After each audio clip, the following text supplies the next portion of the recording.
Mandrake Root was the first song ever recorded by Deep Purple. Officially, the song was written by Ritchie Blackmore, Rod Evans, and John Lord. It was recorded by Deep Purple in May 1968 for their first album, Shades of Deep Purple. The album contains mostly cover versions of songs written by other artists, but Mandrake Root is credited to Ritchie Blackmore, Rod Evans, and John Lord. Although it has words, Mandrake Root is primarily a solo, with heavy emphasis on drumming. A single sheet of the basic music, without the solos, was filed with the British Library for copyright purposes in 1968.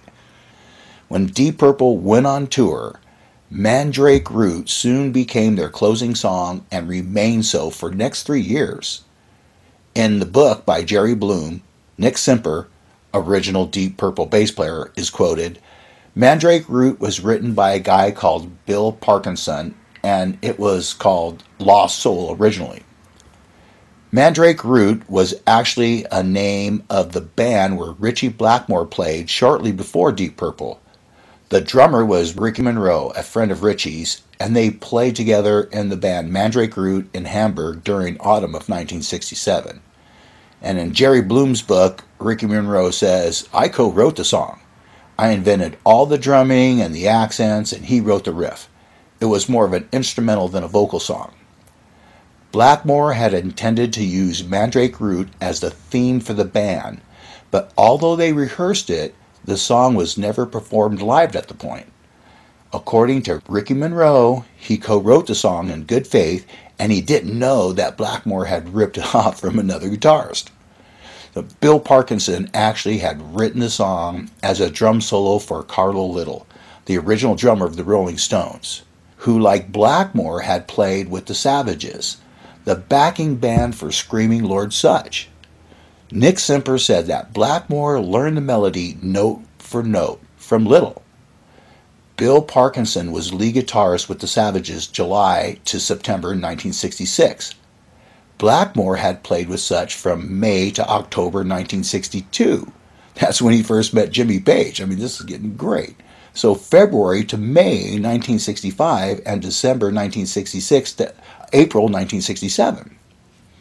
So Blackmore rejoined Screaming Lord Sutch and the Savages in December 1966 after Bill Parkinson had left the band a couple months earlier. So when Deep Purple was formed in 1968, they started touring. Mandrake Root was their heaviest song, and the audience loved it so much. When Bill Parkinson found out that his song was used commercially and without permission, he got very upset. So Parkinson turned up on Nick Simper's doorstep to complain. He threatened, court action to Simper, who at that time already left Deep Purple but agreed with some reluctance to testify for him. But Simper said, "I never saw Bill again."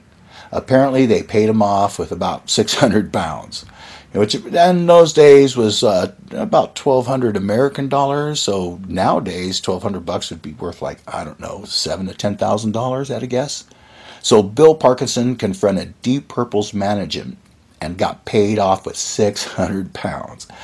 Considering the later success of Blackmore and his band, Bill regrets not asking for more. He said that he could have got more, but money was tight in those days. This sort of thing was still rife in the music business. He said he added that the notation of Lost Soul is exactly the same as Smoke on the Water with slightly different timing. But pursuing a claim for Smoke on the Water would open up a whole new can of worms. So this is what Bill Parkinson wrote about how he wrote the song and how Ritchie Blackmore ripped it off. I was a lost soul till the day you set me free. You came along and you handed me the key.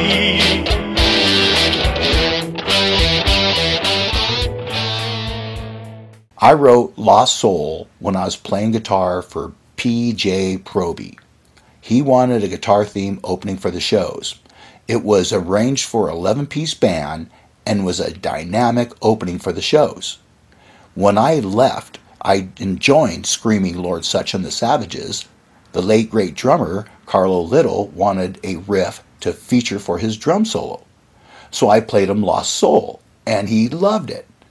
I left the band a year later to play for Tom Jones. I mean, get that. And then Ritchie Blackmore rejoining Screaming Lord Such, and Carlo taught him Lost Soul.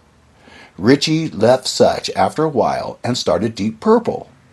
He used Lost Soul on the song Mandrake Root, see their first album, Deep Purple, great stuff, and put a few lyrics to it.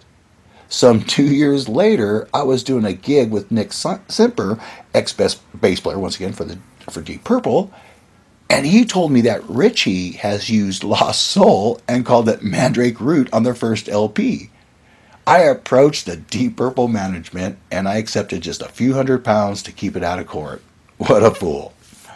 I had been told so many times that while playing Mandrake Root, Lost Soul, Ritchie altered a couple notes and Smoke on the Water was born. Well done, Ritchie. I first had that idea back in '68 with a friend of mine who wrote a lot of what he writes in fourths.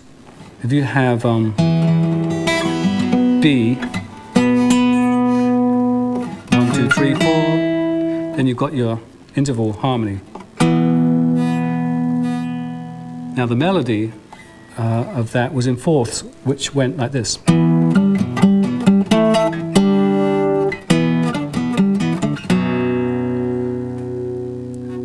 And in those days, I'd never heard of that kind of that harmony.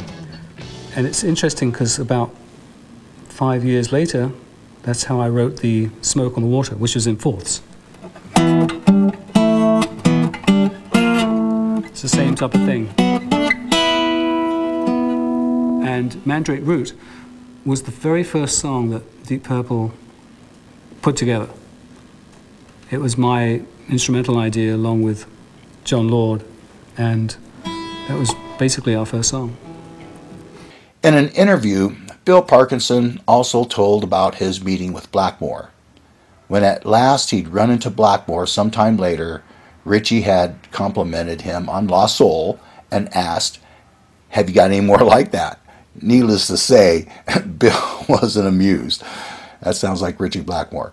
Well, years later, Blackmore admitted that he'd never written a song before 1969. In an interview with The Guardian, he confessed, "Hey, we did Hey Joe and a lot of standards because we didn't have a lot of writing going on. I'd never written a tune before 1969, and when I started feeling my way and came up with a few ideas.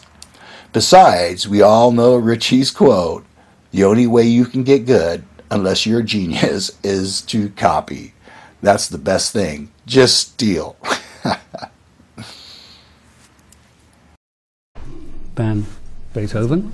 Bum, bum, bum, bum, bum, bum, bum, bum. And I thought, play that backwards. Put something to it, and you've got bum, bum, bum, bum, bum, bum, bum. That's how I came up with it. Hang on. Are you telling me Yes.